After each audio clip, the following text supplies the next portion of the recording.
Hello, and welcome to a quick tutorial brought to you by the Dashboards and Analytics team at the University of Maryland.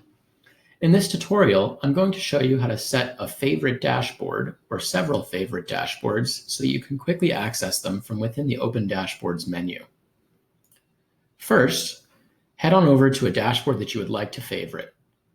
For the purposes of this tutorial, I'm going to open one of my dashboards that I don't have set as a favorite. Now, in order to set this as a favorite, I'm going to click on the hamburger icon in the upper left-hand corner of the screen, click on Add as a Favorite, and then go to my Open Dashboards menu, wait for the system to reload, and then click on the Favorites category, and you'll see that my dashboard has been added to my Favorites category. You can open these dashboards just like you would any other dashboard. Thanks for watching this quick tutorial. Be sure to check out our others.